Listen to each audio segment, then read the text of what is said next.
This is Things You Might Not Have Heard, and I am Jay Cleveland Payne for Monday, March 31st, 2025. Hard to believe we're almost 4 months into this year, although it seems like a whole decade in the last couple months have passed. But for today specifically, 10 news stories from the weekend that you vetted as conversational that cover information, politics, current events, and pop culture news. Now, what we'll give for you today is a bit of Donald Trump, a nice smattering of Mr. Trump and things he's done in the past 4 or 5 days. Also, Morgan Wallen doing something pretty interesting on Saturday night, and Richard Chamberlain, because yes, my target audience is 70-year-old women, is in the news for the passing of this great actor. Plus 7 other total stories to get to you on this day. We'll explain the vetting process, how we picked these particular stories to give to you on today in just a bit. But remind you right now, if you want to know more about us, what we do here, the Conversation Project's website, our home online, is theconversationproject.com for more information about what we do and how we do it, the full offerings, if you will. And our email address for conversation anytime you want, theconversationinbox@gmail.com. Let's go ahead and get into the stories. As I said, no particular order as these stories are coming down. They just sort of end up in this range. We'll tell you how we got to these 10 stories particularly once we get to the teaser section, how we tease sex stories and how they get here into the feeds. But story number 1, we have a bunch of stories that are Trump adjacent on things that he has done or maybe not has done this weekend. But right now, we're starting off with him and his negotiations with Russia, specifically on the Ukraine war. The headline for this story is that Donald Trump says he's very angry with Vladimir Putin over Ukraine and the issue there. Now, Trump expressed his significant frustration with Russian President Putin over his stalled Ukrainian peace negotiations. Yes, he's even acknowledging that Putin is stalling. He criticized Putin's recent suggestion to replace Ukrainian President Vladimir Zelensky with an interim government, viewing it as an impediment to the peace process. In response to these developments, President Trump has threatened to add secondary tariffs, because tariffs are the thing, on Russia exports. Tariffs ranging from 25 to 50% and would target Russian oil, people that purchase Russian oil, also countries that purchase anything else from Russia to basically get onto it. So people that buy from Russia would get tariffs for our stuff as well. Retaliatory secondary tariffs, not how they work, but okay. Despite the frustration, President Trump maintains his relationship with Putin is great, positive, and says that things will work out well. Just a bit frustrated with how Putin is playing his side of the game. Now, it's one thing to be said to say, I'm negotiating hard. It's something else when someone else negotiates hard against you, and you have to admit that they might be winning.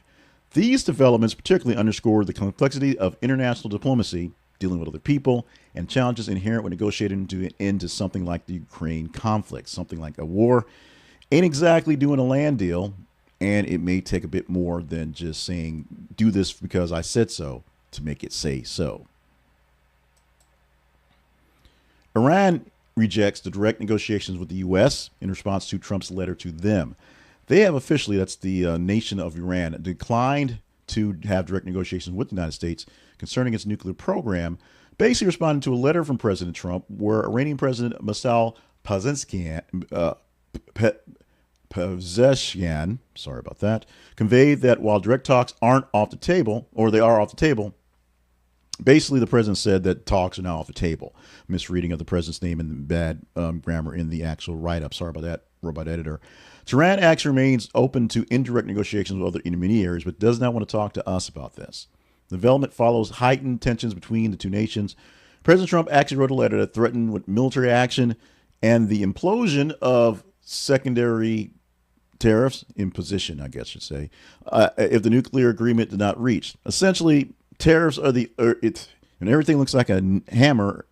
When you have a hammer, everything looks like a nail, and everything looks like secondary tariffs or tariffs, or something that's going to fix everything at this point. We're just bringing a bunch of money because we should do it anyway, and that's going to fix everything and make other people hurt.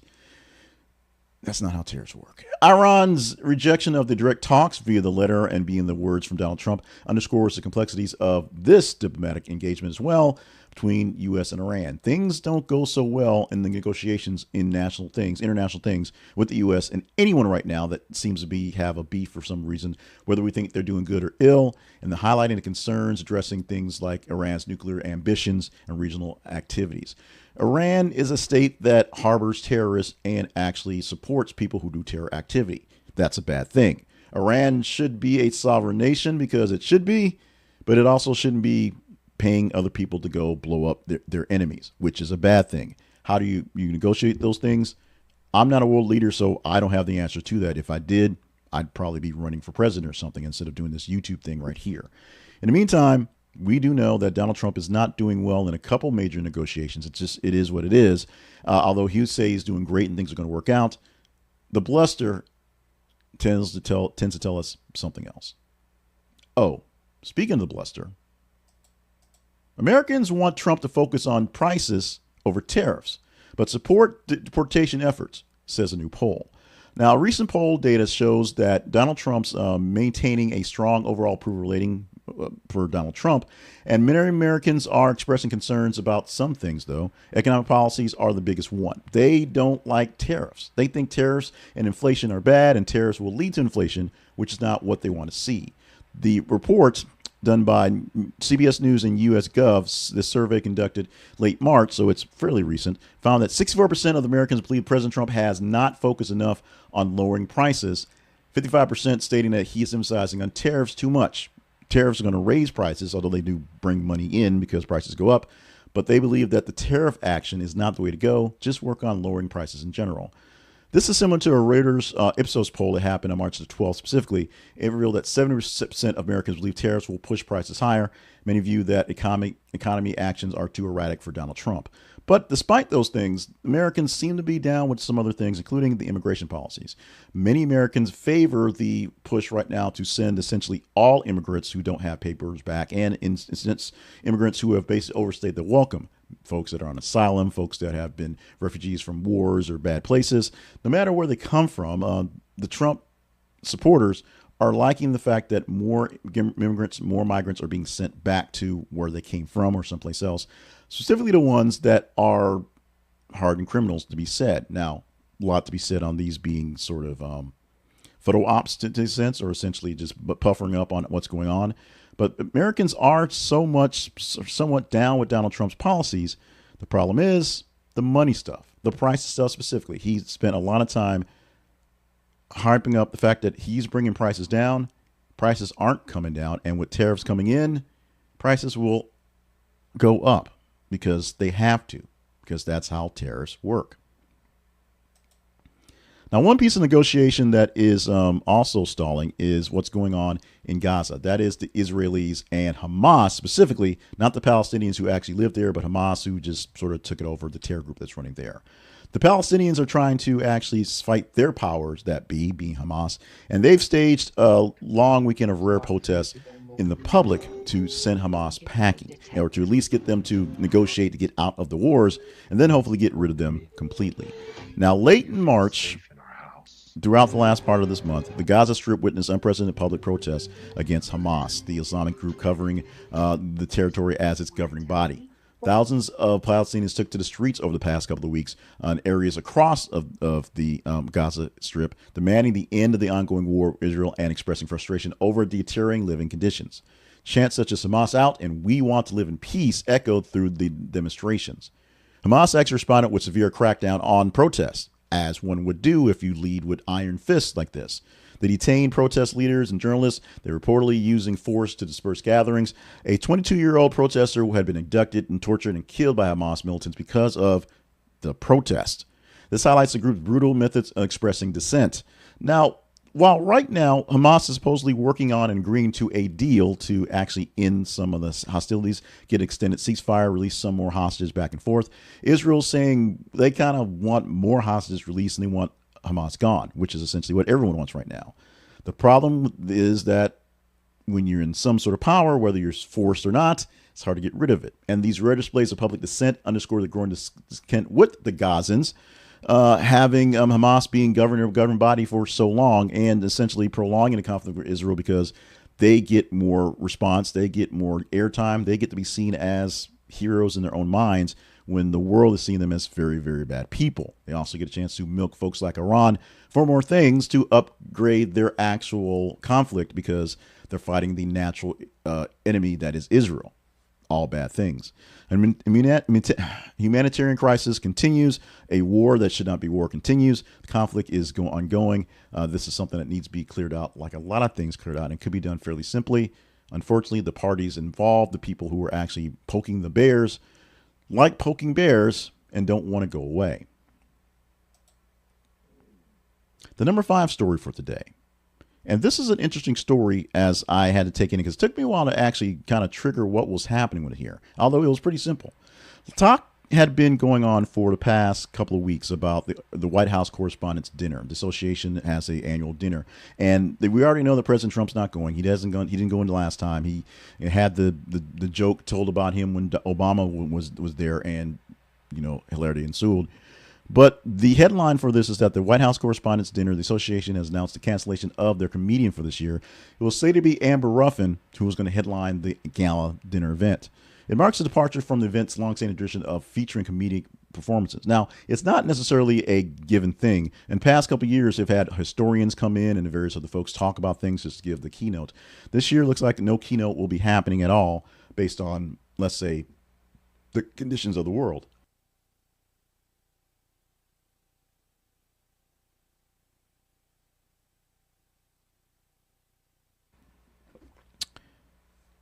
WHCA President Eugene Daniels stated that the focus of this year's dinner will shift towards honoring journalistic excellence and support to scholarships and aspiring journalists.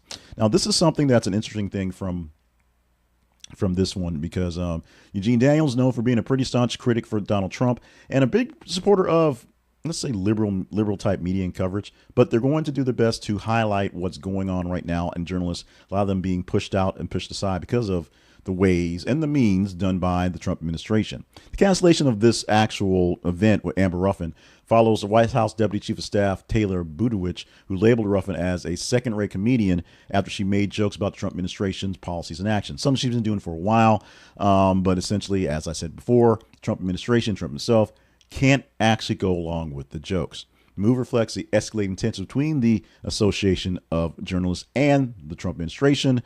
Right now, a lot of things happening with seats being taken away from traditional media to go to new media, whether they sort of earned it or not. And of course, right now, the Associated Press, a wire service that the world tends to get information from, suffering because they no longer have access to the White House pretty much together. The annual dinner is a toast to the comedians and the sitting president and the press, just sort of getting together for a chance to laugh and commiserate. I meant that word on purpose, commiserate together, going back and forth. But the controversy happened, the biggest controversy happened in 2018 when Michelle Wolf's performance drew both parties' criticism, basically sharp criticism towards the Trump administration and the media, just not quite that funny. And with that, Trump essentially stopped showing up. Trump's not showing up for this one. And Amber Ruffin, who's also not a big fan of Donald Trump, if you see from her work, not a good reason for Trump to be there. As I said, he's not quite there for what's happening. Every so often there's a historian there that talks about how history works and things going that way, and that's this year we'll probably do something like that to fill some of that gap part, plus the focus on scholarships and on students and journalism. Now, Amber Ruffin, what took me a while to figure out was this story, as I saw covered, kept showing pictures of Amber Ruffin, but kept going with the bland headline that they're canceling the comedian, to make the connection that Amber Ruffin is the comedian. And Amber Ruffin, who actually has time on CNN as a host of a weekend show that makes fun of the news, it got coverage on CNN, but I don't think they actually mentioned Amber Ruffin, which is a thing. They did mention her inside of Victor Blackwell's show that's focused on black issues on Saturday morning, a small blurb that she was being cut from this here. But other than that, she didn't get much coverage other than the pictures, which had taken a while for me to, because I'm, sometimes slow, to fashion on what the real issue was. Quick pause from the news. We're going to go to things that are a lot more fun, a lot less political, a lot less Trumpian, if you will, in just a moment. And we'll explain how these news stories, the 10 that we picked for the day, are here. 5 done, 5 more to go. But right now, quick pause to ask you a favor. We need help growing the Conversation Project's base. We need more news nerds in the nation, and we need you to help us do that. We'd love for you to like the video you're watching right now or any of our products. Go to our website and see all our Atlanta products. But this video right here is essentially our flagship, our mainstay going forward.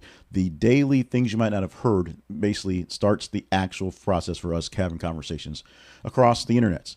Like this if you're enjoying the news coverage. Like this if you enjoy the way we break things down. Like this if you're getting some news that's not exactly all the mainstream overhyped things out there. And if you like my commentary, or if you don't like my commentary, you think it's awful, you think I'm terrible, like it just to be spiteful, That works as well. What it does is it tells the algorithm that this is something worthy of people to watch. It also tells me that this is something worthy of me to keep doing so more people watch. If you like this and know people, or hate this, know people who would enjoy it or hate it just as much, share it with like-minded folks. Hopefully they'll like it and share it as well to grow more people into the feeds. And of course, subscribe to our videos or whatever forms you want to, so you get us directly into your feeds as you want them to. We also have a audio podcast that's just the stripped down, no video for this one, that comes out after we process things. Plus, we have the email newsletter, which is just the links to the news stories. You can read the news stories and get that coverage and go straight to that as well. Short hot takes on TikTok, other things as well. We're, of course, on Facebook, YouTube, and X with this full thing here. But we need you to like, share, and subscribe to this video and other products we have out there so we can share it with more people out there in the News Nerd Nation. We're almost out of time for the sports world to align and things we're worrying about. Somewhere around the line, I think the minor league football, the UFL, started this weekend and had some issues going back and forth. So we get some football for the spring and summer to happen. Of course, baseball is here, so the long slog that will be baseball very soon. And NBA and NHL playoffs are coming within a few weeks. So right now, the last chance to have the thing that everyone focuses on without any sort of ill will is the Final Four, the basketball championships for both the men and the women. The Final Four for the women will be synced up tonight with 2 more games, Elite 8 for their action. But last night, or yesterday afternoon, we got the final games, the final matchups for this upcoming weekend, where since the first time in a long time, all 4 number 1 seeds advanced to the men's Final Four, happening in San Antonio. Now, this is the first time since 2008 where all number 1 seeds matched up. And this is going to be an interesting makeup because no Cinderella has made it very far into the actual action. And the Elite 8 action, which are the final 8 teams have whittled down to 4, were matchups on 1 and 3, 1 and 2, 1 and 2, 1 and 2. It was basically all chalk for the main state of this period, as if you went for some buzzer beaters from some actual spoilers and Cinderellas, your bracket got busted early, which is what happened. And this is the oddity of it. People that went basically all favorites are tops, but nobody had all favorites. In fact, I had all Alabama and Auburn in the final game, so that's me. But the final matchups include Florida Gators versus Auburn Tigers on Saturday at 6:09 Eastern, and the Blue Devils of Duke versus Houston Cougars at 8:49 Eastern on Saturday as well. Florida Gators, coached by Todd Golden. Florida boasts a 34-4 record and has made 6 Final Four appearances, securing 2 national titles, with senior guard Walter Clayton Jr. being pivotal, notably leading the comeback victory against Texas Tech in the Elite 8. Under Bruce Pearl, Auburn Tigers' leadership has been a massive 32-5 record, making its 2nd Final Four appearance in 2 years, first since 2019, or not 2 years, both under Bruce Pearl. Forward Johnny Broome has been instrumental in making sure things going with a 25-point, 14-rebound performance in the Elite 8. In Duke, John Shayer, Duke has led Duke to a 35-3 record this year. And, of course, it's all about Cooper Flagg doing what he can. The 18th Final Four appearance happening with 5 national titles already. And in Houston, coached by Kevin Sampson, Houston holds the 34-4 record. This is 7th Final Four appearance, and the team's defense has been what's been holding us out. And, of course, shooting from 3 also helped as well. These 4 teams make a matchup on Saturday. The winner of these 2 games will face off for the national championship for the men on Monday night. Let's move to Mexico. And here's an interesting take on this issue, the story, if you will.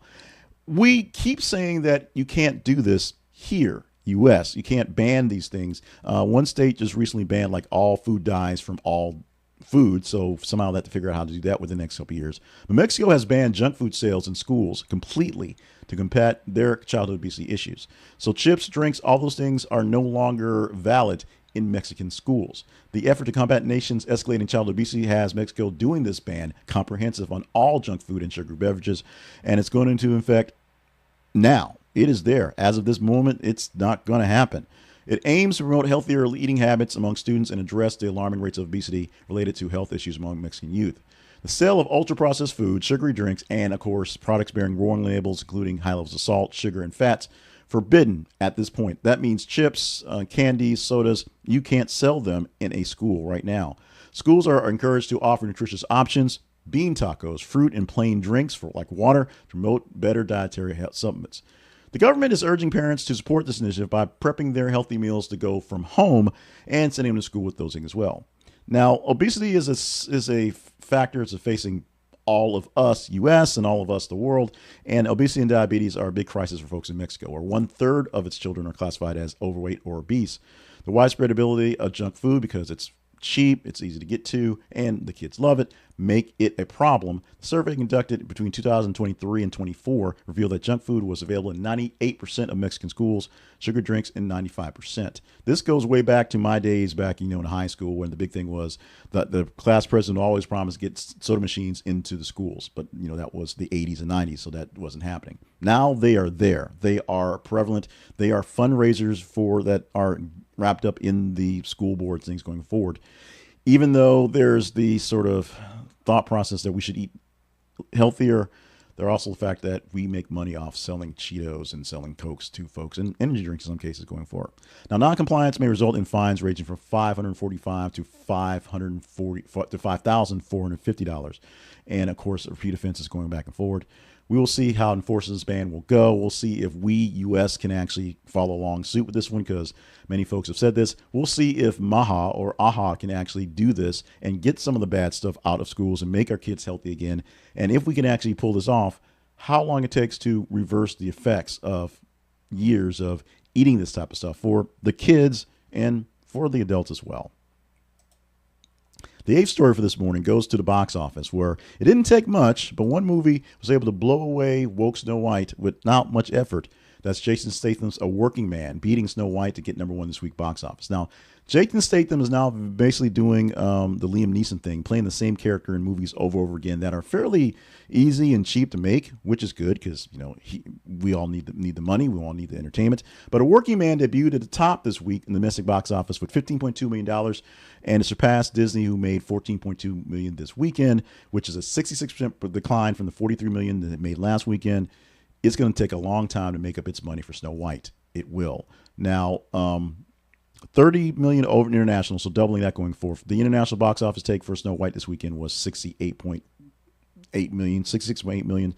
It's not doing very well at all. Now, it's directed by David Ayers. It features Statham as Liv Uncade, a former black ops soldier returns to his lethal skills to rescue his boss's kidnapped daughter from human traffickers. Pretty much all the movies they are. And of course, Snow White has Rachel Zegler and Gal Gadot taking up the iconic roles and mixing up the script quite a bit, making a lot of people not so happy about it.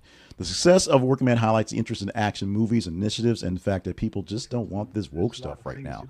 It's a palate cleanser of all the super duper saccharine type stuff that got past Oscar season, because people really want to see people get beat up and stuff get blown up. I want to see people get beat up and stuff get blown up. That's what I want to see. Christina with a K, my beautiful wife, asked me a question on this one last night. What happened to Morgan Wallen on Saturday Night Live? I don't know. He just decided he didn't want to be there. Want to go to Waffle House or something. I don't know. You going to talk about it tomorrow? We shall see. Because the story posted in the middle of the day for Sunday, it had to get the engagement numbers to make it happen. We'll explain a bit how engagement numbers work going forward, and definitely explain that for the next story. But Morgan Wallen had walked off the stage abruptly during the sign-off for Saturday Night Live happening on Saturday. In that episode, the country singer was a musical guest. He was departed the stage abruptly while the live sign-off happened. When they say, "Good night, everybody," and they shake hands and make faces going back and forth. After host Mikey Madison concluded the show, Wallen exchanged some brief words with her, didn't talk to anybody else, walked down the main aisle, left the building. Not hanging out with the cast and crew on the stage, or not going to the actual after party. Basically got on his jet and said, Instagram, "Get me to God's country," suggesting that he didn't want to be a part of whatever was going on backstage for those guys. The unexpected departure led to mixed reactions on social media. Some viewers called it as petty and being a party pooper, while others said it was possible reasons for the other exit going forward. No one really knows. The source close to Wallen stated that the exit was consistent with his actions during rehearsals, and he was not trying to be offensive. He just didn't want to hang out. And the source explained that Wallen had been entering and exiting the studio in the similar manner all week long. So this was not something to be unexpected. Walking off while the cameras are rolling, because I guess he's never seen Saturday Night Live before, it's there. His So there's a lot of stuff going on. He had a issue with Saturday Night Live back in 2020, basically being disinvited because he didn't want to deal with COVID-19 protocols. And then of course he had issues in 2021 with the racial slur backlash. But essentially everybody gets some love. Everybody gets to come back to the fold and try to do other things. Again, that stupid comedian has been on there twice. He's been bombed both times. But Wallen did this, and his abrupt departure remains unclear exactly why. He has not said exactly why, other than he just needed to get out of there. Maybe he'll respond more. Maybe the cast and crew will talk more about this. Maybe they'll just, move on to the next guy for this weekend. And finally, our 10th story for the day. We have 10 stories for Monday, 8 for the rest of the week. And because when I look at the numbers, maybe not my target audience, but the audience that seem to be targeting me are all 75-year-old women. We're talking about Richard Chamberlain, the TV actor who played Dr. Kildare, died this past week at the age of 90. The esteemed, renowned actor who's played Dr. Kildare on TV and also in The Thornbirds passed away March 29, 2025 in Hawaii due to complications of a stroke. Born George Richard Chamberlain on March 31st, 1934, almost got another birthday. That's the sad part about this. He pursued his acting career after graduating from Palmetto College. He had a breakthrough career as Dr. Kildare of the medical drama in 1961 to 1966. Got fame and became a teen idol because that's what the teens are into back then, watching Dr. Soaps. He also got a chance to star in he's become King of the miniseries with things like The Thornbirds and Shogun in the early 80s. His film credits have things such as Aramis and Three Musketeers, also The Count of Monte Cristo playing said Count. In his memoir, Shattered Love, he publicly came out as gay in 2003, reflecting his journey and experiences in Hollywood, and shared a long-term relationship with actor and producer Martin Ribbett, who survived him. Contributions go well beyond the entertainment industry, mark on people who've learned from him and all the folks he's done for charity and prosperity and philanthropy going forward. So this is a guy who has a lot of people who loved him in the business and loved him beyond that. And as I said, for all those 75-year-old women who actually watched my show, loved him until they realized loving him wasn't really worth it. Think Rock Hudson. We are going to mourn the loss of Richard Chamberlain, who I actually remember Thornbirds, although I can't say it was one of the most favorite things coming on because, I was in the third grade. But we are going to mourn the loss, and we'll mourn the loss of this actor for all the things and contributions he's had towards all of us.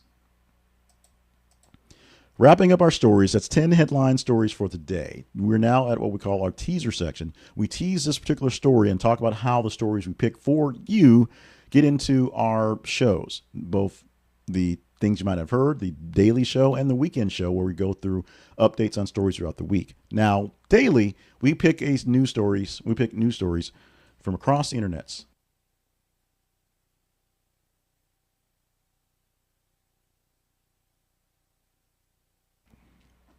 What does that mean?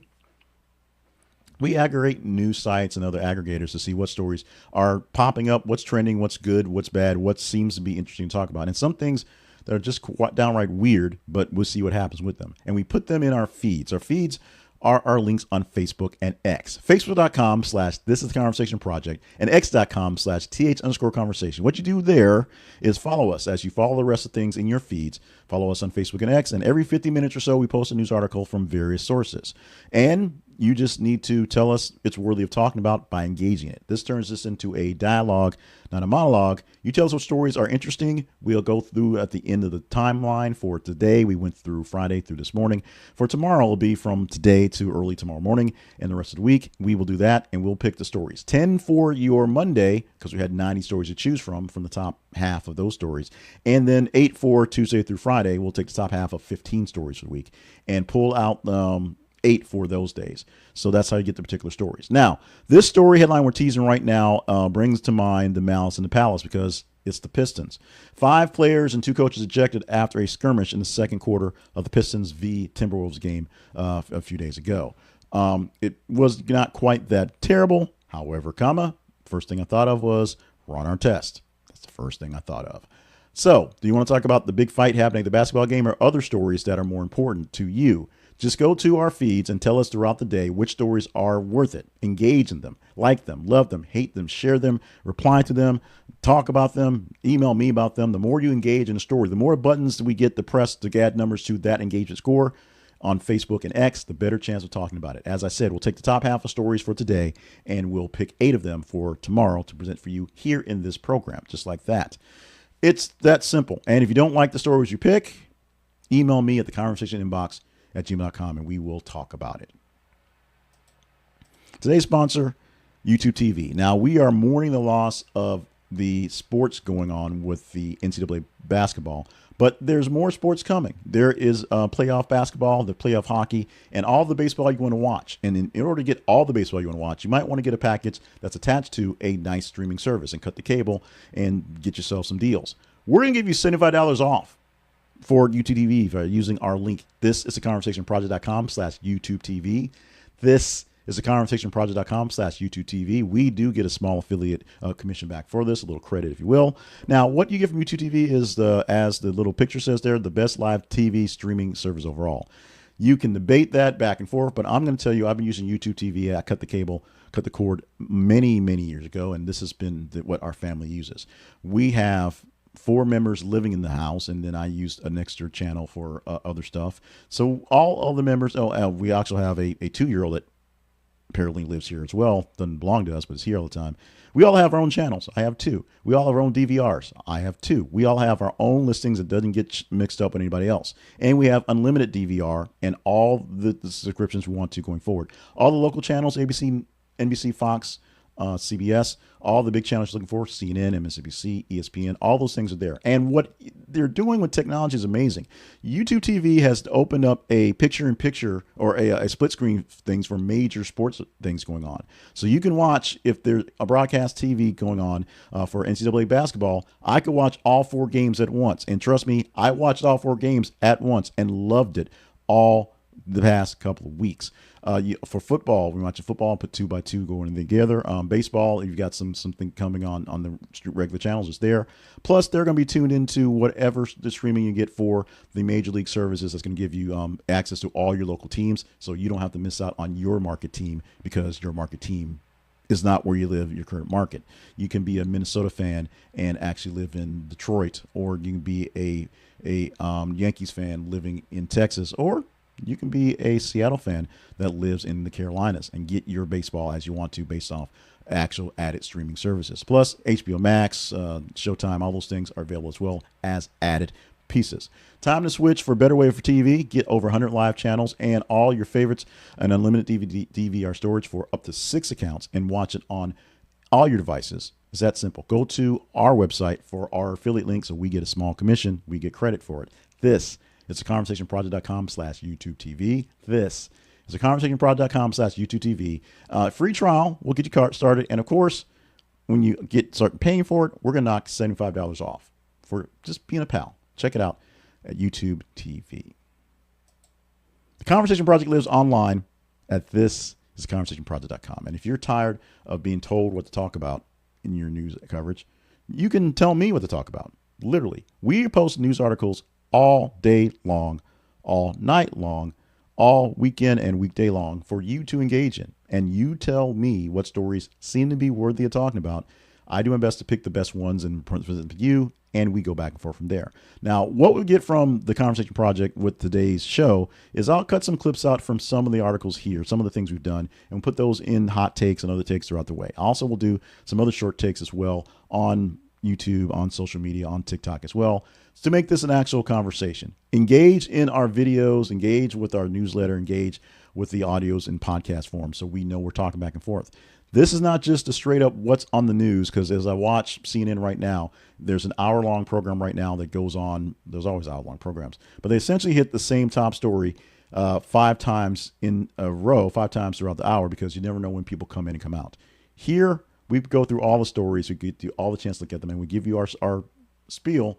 We give you things that aren't quite there. We talked more about Donald Trump, not just in the sort of bombastic things he did this weekend, because we'll have plenty of time to talk about that, but in some of the smaller things, and of course, some of the other things going forward, including the amazing part about the movie business and A Working Man, which by no surprise, beat out Snow White because Snow White apparently is terrible. But we need your help to keep these things going. Follow us on our feeds. We've talked about that already. Facebook and X, where you can get your stories in. Email us with comments and concerns and questions about what's going on. Check out our website. Our website has all the things you need to know about us, our origin story, the why we do things, past episodes of what's happening, links to all the places you can find us, and of course, links to our sponsorships page for more sponsors and our partnerships page. If you want to help us out and consider being a financial donor, check out some more sponsors, which we get an affiliate cut from each of those, or consider being a partner. We'll do more hype of them at the end of the weekend. But find us at the Conversation Project's home online. This is theconversationproject.com.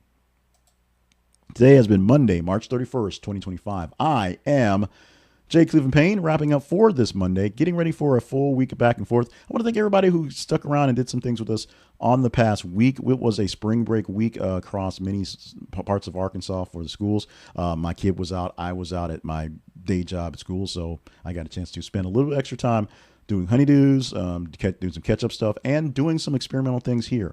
You will see some things that worked well throughout the way here. If you're brand new here, trust me, some things worked well, some things didn't, and so we're going to incorporate them and work them in there so things get better. If you have any questions, comments, or concerns, or saw something that you thought was cool that we're not doing, or saw something that we're doing now and think we could do something better, email me at theconversationinbox@gmail.com, and we will talk about it. We'll see what we can do to get it fixed for you. In the meantime, love you, mean it. Make sure you stay hydrated, stay limber, and on task, because all the things you're important to do here need to be done by you. Your life is a marathon. Do what you can to not try to turn to a sprint. We tend to try to do that. Do the opposite. Let's get out of here. Have a great Monday. Have a great week. We'll talk tornado tomorrow.